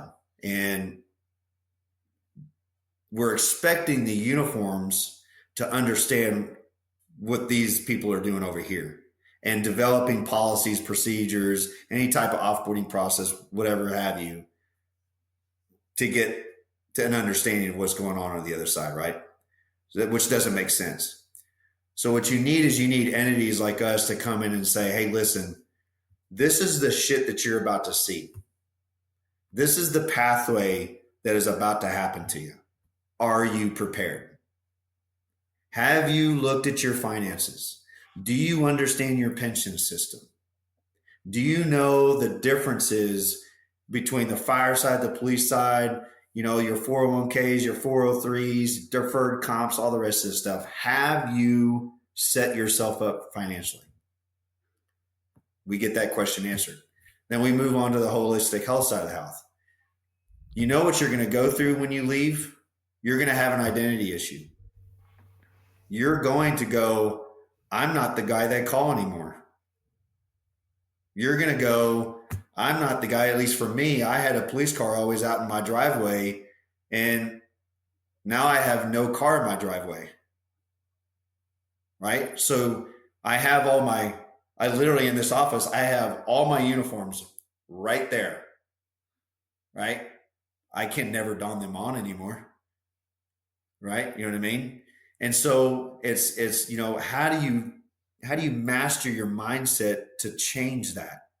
Right? And so we go into a lot of that in some of our course, and we talk about the pathway from aspiring to being accomplished. I mean, there's a lot of things that we talk about in that avenue, but then we also talk about the physical fitness side of the house. Just because you're done doesn't mean that you're done physically. You've got to keep moving, right? And so we bring in entities that focus on that. We talk about, the difference between shift work and behind the desk and all the rest of that stuff, to now you're on that other side of the gate. How do you keep yourself physically healthy, right? And we have it backed by different proprietorships, and we align with different individuals. And then we also talk about the mental health side of the house. The Maslow's hierarchy of needs, the belonging side of the house, the self-esteem, all that's in there. Right. And unfortunately what happens is that when we leave, if we don't prepare ourselves, if we don't have an understanding what it's going to be like on that other side of the gate, then we go to drinking, then we go to gambling, we go to infidelity, we go to all the patching mechanisms that are out there, right? We might go fish and golf for about 3 months. We might do all those great things that we talk about. But at the end of the day, we have to have a purpose. And that's whether serving in your local church, going, volunteering at a food bank, whatever that is, or, finding out what other job may be out there for you that can take your skill set and attributes in and level up that business. So we do a lot of resume building. We own that process. We tell you, we'll bring your resume in from your agency, and we'll be able to tell you, hey, you could be a sales guy if you're a people-oriented person or a task-oriented person. We'll be able to tell you what area you can go into that would be best fit for you, whatever you want to serve in, right? And then we also bring in a group called the SHRM. It's the Society of Human Resource Management, and they will literally do mock job interviews. A lot of us are very used to doing job interviews in front of a board.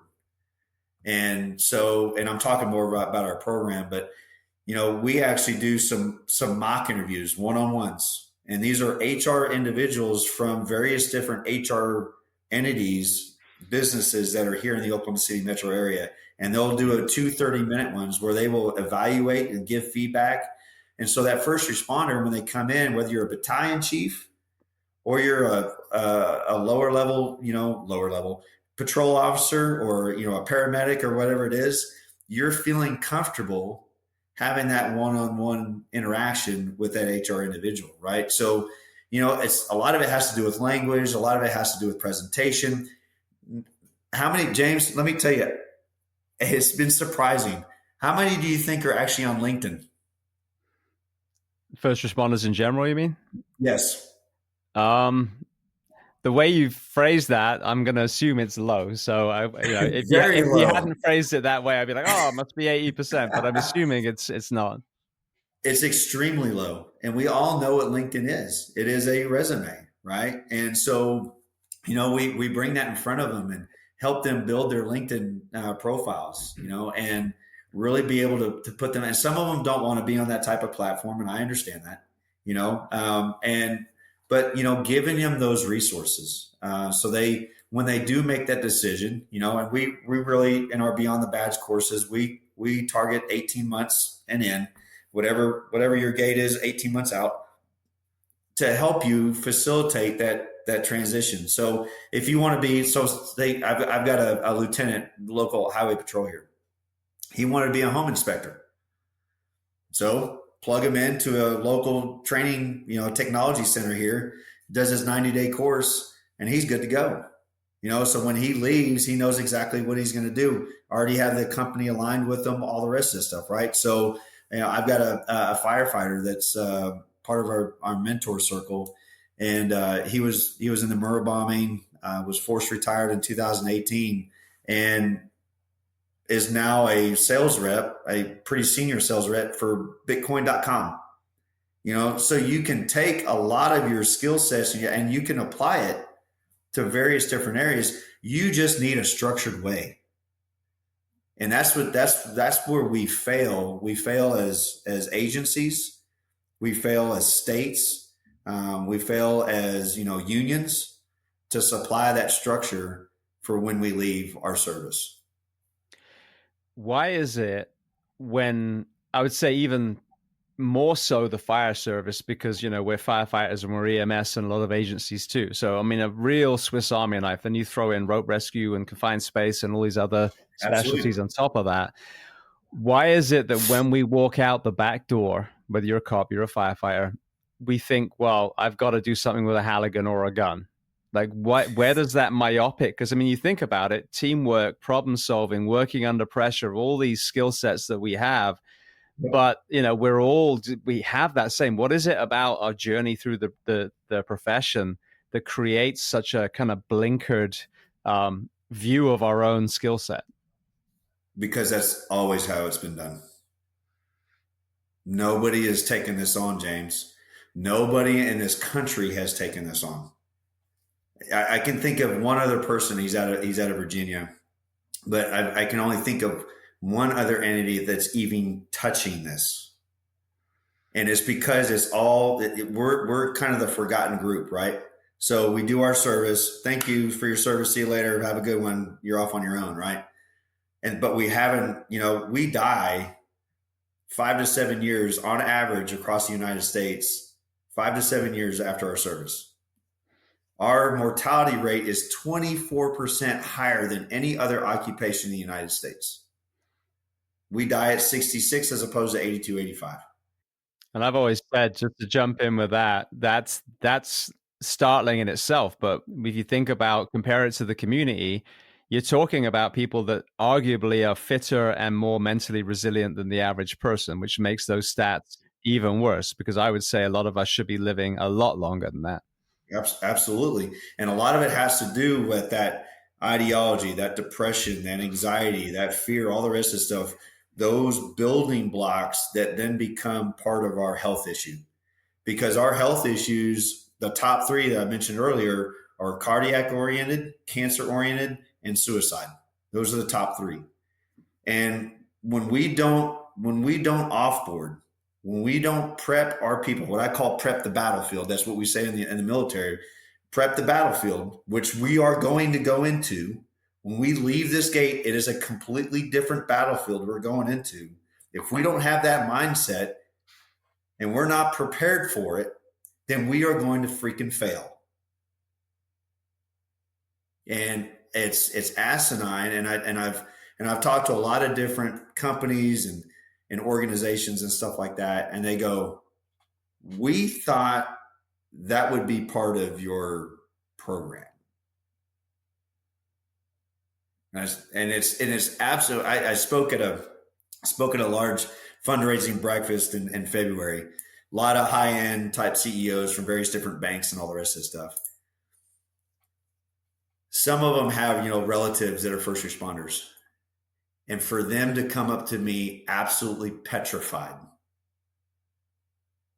They've got sons and daughters that are going. They're about to step into this world, and you're giving us that stat. And nothing's being done. Mm-hmm. It scares the shit out of them, right? And so it's that pain that's there that they're feeling, and they're going, all right, we're backing you, Jeff. We're coming. This is the thing that I talk about is so many of the problems. You sound like, oh, you're always talking about things that are broken because they're so easily fixed. It's an educational piece in and at the front door saying this is what you're bringing in. So let's talk about the mental health side. Let's not do an MMPI and check a box like, oh yeah, we check to see if they're a crazy person. Let's say, hey, you're going to have some stuff in your bucket, your backpack, whatever metaphor you want to use. Let's start working through it so that becomes a strength. And it's the same on the back. Let's start talking about that sense of, loss of tribe and all these other things. Let's, work on your fitness. Yes, you're in the last year of that doesn't mean that you're just going to sit in a lazy boy. You actually want to work and be fitter, because you're also going to be screened for whatever health insurance you're going to get. And you want to make sure that your premiums are lower. So, I mean, there's so many things of, what you're doing. There's so many solutions, the work weeks, the fitness standards, all these different things that we can absolutely affect that will save numerous lives and, increase the quality of, 100 times that. But if we just stick our head in the sand and ignoring it and say, oh, you're being negative if you bring it up, it's like, well, you're just basically perfectly fine with losing more men and women when they walk out the back door. Yeah. And it drives me insane that we're just allowing this to happen. One of the things that we've really started doing, James, is we've started going to the academies. And we're talking at the academies now where we're talking about, hey, listen, this is the shit that you're about to see. And if you are not ready for it, if you're not ready for it during, and you're not ready to tackle it after, then you are going to set yourself up for failure. So we really dive into that. And some of the feedback that we've got, especially from the younger officers in our academies. I just taught at the Oklahoma State Fire Association, their big museum there, and all of them came up and they were just like, God, we wish we'd have had this shit when we were younger. We wish we would have had this when we were coming to the academy. We wish we'd have had this like every 2 years in our in-service. Have this on a repeating cycle, right? Because you say it once, you retain maybe 10% of it, right? So, have it on repeat. If it's important, make sure it's part of your agency's culture, right? And so the unions, the agencies, the counties, the states, all the rest of this, if this is an important side, because listen, when we leave, they all look at money. When we leave, we are an economical benefit to you. So allow us to survive a little bit longer. You know what I mean? Like, let's do something. We can do things for your businesses. We are role models in your communities. We can be those guys that are on your councils or whatever it is, but we can also do a lot of good things for your community that bring in revenue, et cetera, right? So, we're just not lost causes and just thrown out to the dust, actually not lost causes, but just like you're on your own now. You got to figure it out on your own, and I think that has been the mentality. And that's why everybody goes to, I'm just going to be security, or I'm going to do this. You know what I mean? There's no real, James, you ask people, and I'm sure you got buddies of yours too. What are you going to do when you're done? 90% of them will say, I have no idea, no clue. And that's something that is a culture we have to change, because if it were set up, and I'm kind of getting ahead of myself here, but we're trying to set it up to where this is going to be something that's part of the agency culture, the union culture, not just here in Oklahoma City, but we want it nationwide. We want it from California to Washington to Florida to New York. And it's to set ourselves up during, because we talk, it's called the thriving responder that we do during their in-service side. But then we also call it the beyond the badge.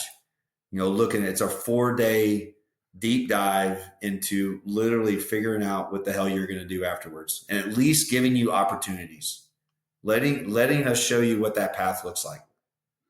It might not be completely clear 100%, but at least you have the resources to reach back out to. Right now, there are no resources. There's nothing. One thing I've talked about, because I'm trying to really push for the firefighter work week to be standardized at 42 hours a week. And the Northeast has had it for a long time. The rest of the country works, basically either side of 56 hours. And then we have this mandatory overtime, this recruitment crisis. There's all these vacancies. So now they're working like 80-hour weeks, every other week or even more frequently. And, the pushback of getting more rest and recovery between shifts, which, aligns with PD, doctors, nurses, everyone else, who saves lives, is, if we give them more time off, they'll just work more. And I've always said, well, firstly, that's a really fucking arrogant thing to say about a human being when they're not at work. But secondly, when you actually, because in the fire service, we do have, a period of time that is open where you can, do something else as well. Now, should you work in, an ER overnight or a private ambulance company? Of course not. But now you're a personal trainer, or you're a landscaper, or you're, whatever it is, you've got this side hustle.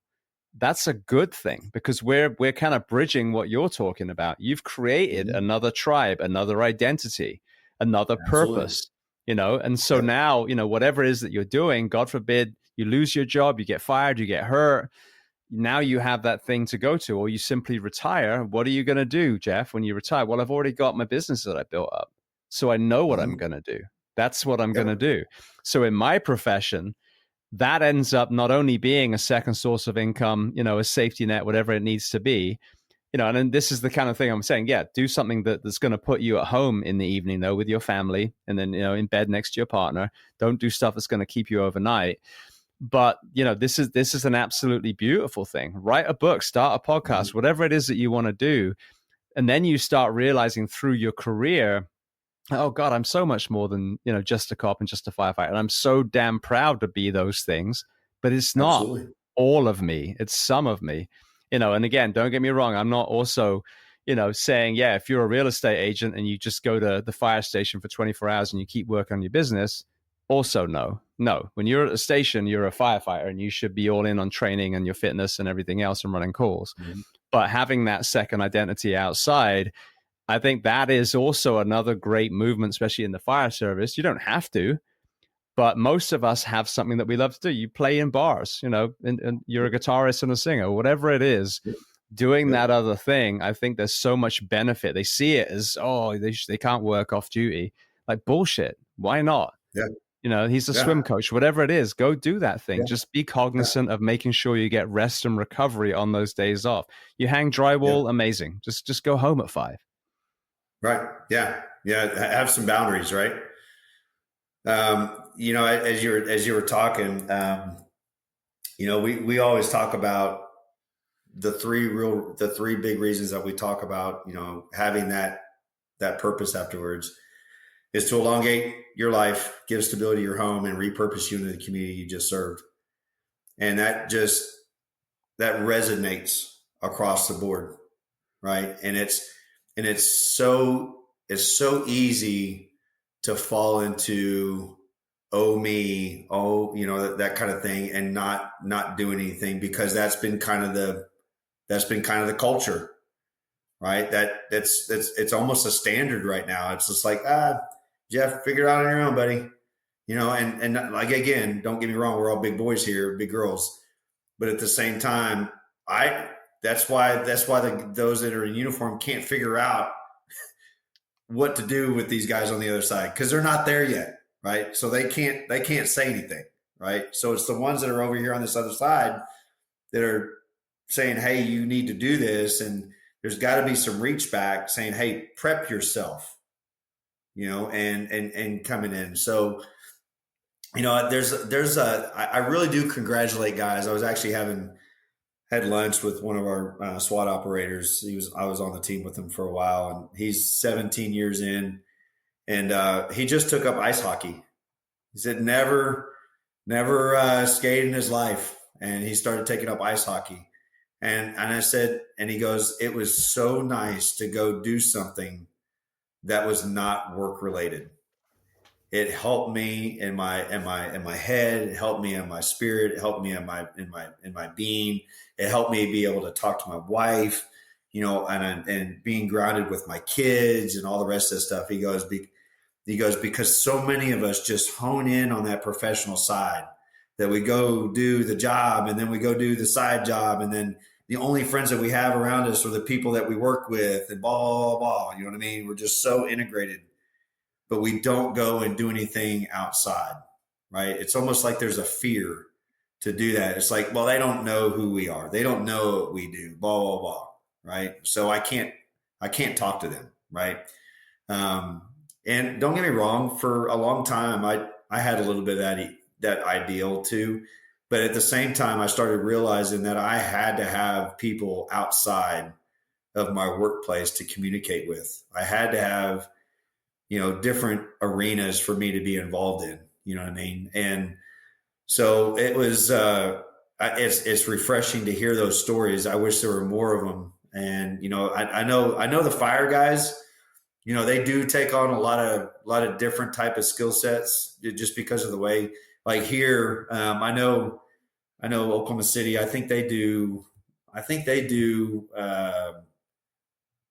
24 on and 72. I can't remember, or 48. No, I'm sorry. 48 on, 96 off on the fire side. Edmond does 24 on, 24 off, 24 on, 24 off, and then 4 days off.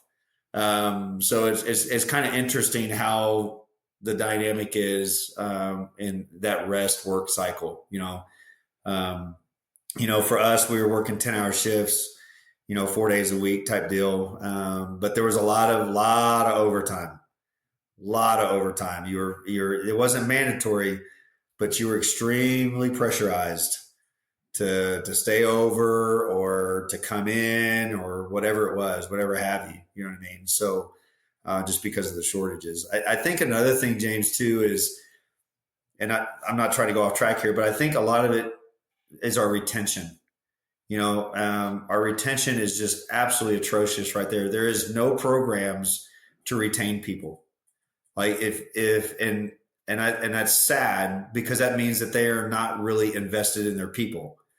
They're invested for the current. They're not invested for the future. Right. And maybe the future is a core value or some sort of competency or something like that, but they are not actually invested. So one of the things that I proposed and this kind of goes back to the physical fitness side, was when you're getting evaluations, like if you can't pass a physical fitness test, and you can't go to certain schools to help you with promotions. You're not allowed to go to XYZ because you can't pass physical, right? So that would incentivize guys and gals to keep their shit wound tight, right? And, if they can't promote, or if they can't go to a certain licky chewy type school or training or something like that, maybe that'll keep them in the gym. I hate to say that that's an incentive, other than just your moral and virtuals or your virtues to keep you in the gym. But, that's something that, thinking outside the box might be something like that to do. I don't know. I play around with that sometimes. So sorry, I kind of went all over the place there. No, it actually reminds me of Roger Shai, who's a chief in, I forget the name of the town now, it's got a weird name, but it's in Idaho. And they actually give extra points in promotional tests when you max out the physical test. So absolutely. I think that's phenomenal. And then they have jiu-jitsu, they have very kind of advanced DTAC training. And, I mean, that then attracts young people. I mean, I know this from Anaheim. When I worked there, they had an amazing reputation, and they would lose a quarter of every probationary class by the end of the year. And so, this is how you actually attract the right kind of person. The Royal the Royal Marines did this really well when I was young. They said that the ad campaign was 99% of you need not apply. And so the right kind of person was like, oh, really? Hold my beer. And that's who you want stepping up. So when you raise the bar and you have fitness standards and you're known to have an academy that's a crucible, in a measured, deliberate way, that is going to attract the right kind of people, and that's going to keep the right kind of people. But the problem is, just like you said, and especially in the fire service, you got these young people looking at us, doing a Google search and like, wait a second, 56 hours a week. And then you get told you can't go home, and they have divorce and cancer and suicides, or I could be a welder, you know what I mean? And I can work X amount of hours and make this, 2/3 of more of the money. And so this is the thing. We have a retention problem because we're not viewing our men and women as assets, and we're not developing them as human beings, physically, mentally, even emotionally. And so, that term disposable heroes is right. You just use them until they break, and then now just get another one. Here's the uniform, off you go, get on that rig. So literally you are a number. You have a badge number, and that number is literally just transferred over. Yeah, exactly. Well, going back to the solutions then, I want to be mindful of your time. For people listening, where can they find On Call and any other things that you're doing at the moment? Yeah, so our website is oncallproject.com. There's various different tabs that are up there, but it really goes into a deep dive of what we do and how we do it, where we do it. There are, on the events page, it'll tell you kind of where our trainings and stuff, but primarily focused right now in the Oklahoma area. But as we grow, we've been asked to be part of different conferences, to go attend and bring our resources to them. Really, James, it's an awareness knowledge piece right now. We're applying our courses here within the state of Oklahoma, and hopefully here soon within the region from Kansas to Arkansas to down to Texas area here within the next year and a half. Our goal is to get our service out to every agency within the next 5 years. And we're doing that through various different processes and funding sources. We're on social media, so everything from LinkedIn to Instagram, Facebook, everything. So we're all on that. And honestly, the best way to contact us is to go to that website, hit the contact us. It goes directly to me. So I'll get that within 48 hours and get back a response to you. But I was just up in St. Louis at the Union Station up there, what's called the International Law Enforcement Educators and Trainers Association. We were one of the only nonprofits up there. And I tell you, James, the interest from Oregon to Florida to Rochester, New York, for this program was immense. I can't tell you, our vendor table was very, very heavily occupied. This is something that is very unknown. It hasn't been tackled before. This is inspiring. I look at it as something that's much bigger than me. I just have the vision of where it needs to go and how it needs to get there.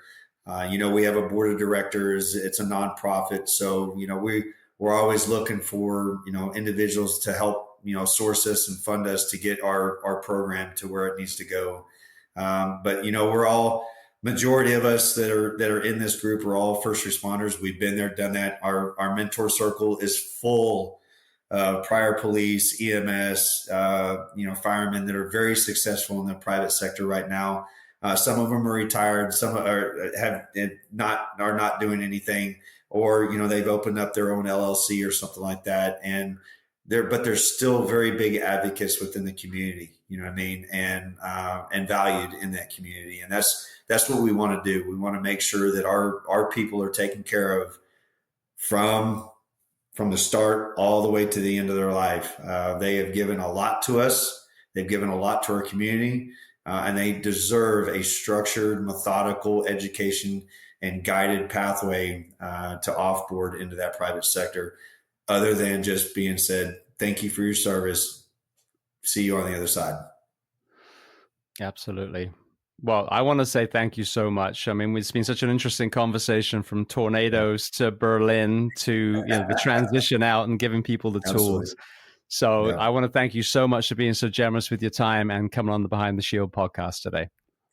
Well, James, I look forward to your future success. Look forward to maybe sometime, if I'm in Florida, come see you, or if you're in Oklahoma, do the same, my friend. We do have a pretty interesting process that's going on in downtown Oklahoma City. I'd love to be able to share that with you probably in about a year, but it's a build out that's extremely impressive, and hopefully it's going to be a model for the country. And I'd love for you to be a part of it, and I do appreciate you having me on today.